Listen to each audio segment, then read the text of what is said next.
Hello, my name is Sandy Mitchell and I'm the president of Apex Leadership Coaching. Our focus is on inspiring leaders to attain their dreams. You know, 90% of New Year's resolutions never happen. 94% of new companies fail within the first 5 years. I don't want that for you. So I wanted to give you some practical tips on how to be successful this year. You will learn 4 ways to grow your business. So get paper and pen, pencil if you don't already have it in front of you. This is a workshop for you. Take advantage of it. So let me tell you a little bit about me. My name is Sandy Mitchell, and I'm the owner and president of Apex Leadership Coaching. But this isn't my first entrepreneurial effort. In 1993, I struck out on my own with Imagination, an advertising and marketing firm. I rocked the sales, the relationships, delivering the work on time, on budget, and beautifully, I might add. However, I was an art major and not a business major. So, first mistake, I wasn't timely on following up on invoices that needed to get paid. Second mistake, I had 2 huge clients who kept me really busy, so I catered to them to the tune of 90% of my business. Third mistake, I didn't look for prospects to keep in my client funnel. So, when my 2 biggest clients went bankrupt within a week of each other, totally different industries, I freaked out. I was making great money, spending most of it, and realized that I wasn't going to have to do something to keep myself from going bankrupt. I started temping to pay off my debts. I thought I'd do it for maybe a year and then start over. I ended up being hired by a global corporation, and I worked there for 17 years. And I was smart this time. I knew I would want to go back out on my own, so I determined the skills that I needed to learn and took jobs that would help me gain that experience. They paid for my MBA. They paid for my paralegal certification so I could learn to read contracts. They paid for my coaching certification. Then, I was out on my own coaching. I had to decide this time how to be smarter. I had to decide if I was serious about growing a business or getting another job. I decided to learn about growing a business. I determined all the areas I'm strong in and wanted to do myself, and the areas I am not, I've hired people or am bartering for those services. This session is about understanding the 4 keys to business mastery, so you're working on your business this year and not just buried deep in it. You may be at a point where you're keeping your head above water, or you may be struggling just to stay afloat in your business right now. And you want more. You want more clients, more revenue. You want to be seen more as an expert in your business, more respect, more self-worth, more time off, or at least time to see the kids while they're still awake. You can have it with intention and focus. In order to keep your attention on the business, rather than getting caught up in the business, which as we all know gets us so far in the weeds that we can't see our vision anymore, which means we continue to stay stuck at the revenue level we're currently at and not our goal level. So, the 4 keys to business mastery. First, focus on income-generating activities. Put the time to your revenue-generating activities. Don't just be super busy and not generating income. It isn't focusing on social media, Facebook, hiding on your computer, designing programs when you don't have clients, doing tons of research. It is, though, direct contact with potential clients, marketing activities, workshops, events, speaking, sponsoring, networking where your clients are. And that's an important part, not just networking, but networking where your ideal clients are. These are activities that drive people to your business. You will have to spend a huge amount of time here until it begins to flow. Zig Ziglar has an old-timey water pump handle story that you have to pump as hard and as fast and as furious as you can in the beginning, and nothing's happening. And then eventually you start to get a little trickle, and then you keep pumping hard, and then the flow happens, and then you just have to pump it generally. It's easier later, but you never stop pumping the handle. Here's where you want to make sure that you automate as much as you can. You're going to have those yo-yo cycles that will cause you to step up or step down your revenue-generating activities, but don't ever stop. It's cause and effect. Be strategic and focused. Don't be too distracted by too many great ideas. 2, have a healthy relationship with money. I had unconsciously placed a ceiling on the amount of money that I thought I could make.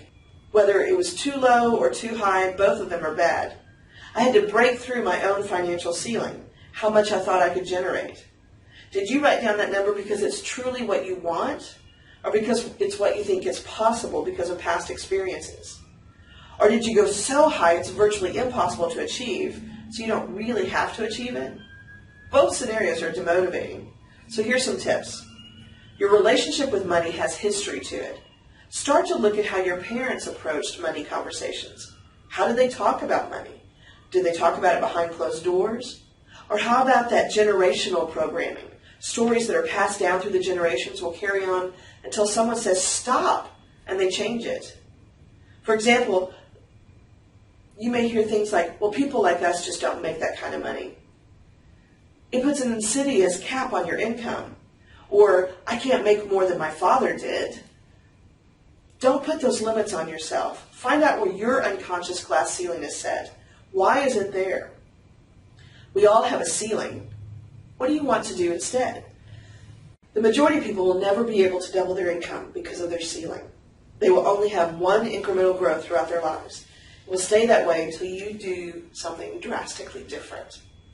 So look at the highest amount of money that you've ever made in a year. That's where your current program is set. Look at your monthly income. It's programmed to meet your needs right there. You know how to change this, how to break through. Change your money story and create strategies to achieve the new story. I've helped hundreds of people do this, and I can help you as well. 3, sales mastery. Be proficient in the sales conversation. The key activity of any business is to generate income. Don't avoid it. You need a mindset shift. You have a service that benefits others. It's a disservice to them if you don't help them. Sales is merely being of service to other people. You don't do it to them, but for them. You are here to help them solve a problem. Sales is all about a conversation. You make it simple, not complicated. We make things complicated because we have this fear of rejection or a fear of being too pushy. Don't focus on the voice in your head. Instead, the 6 steps in the sales conversation, very simple. Step 1, find out what your potential clients want. 2, what's stopping or slowing them down from getting what they want?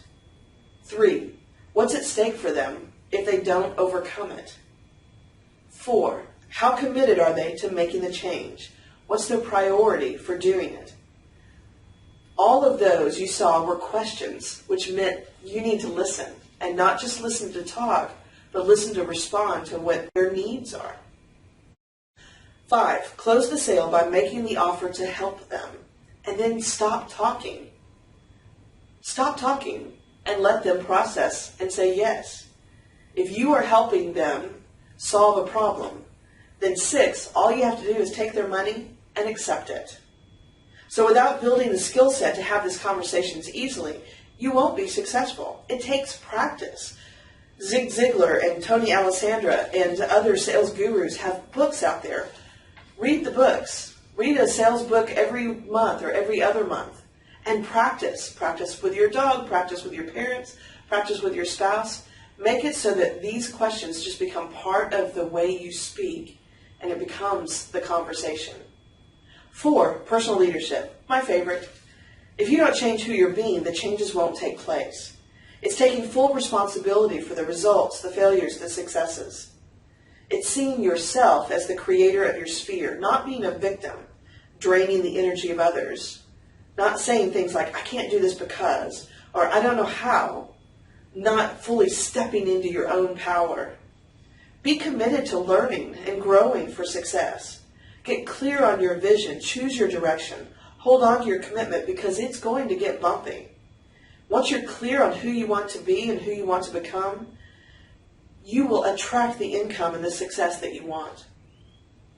Remember, if you continue carrying on the way you are now, you'll continue to get the same results that you have now.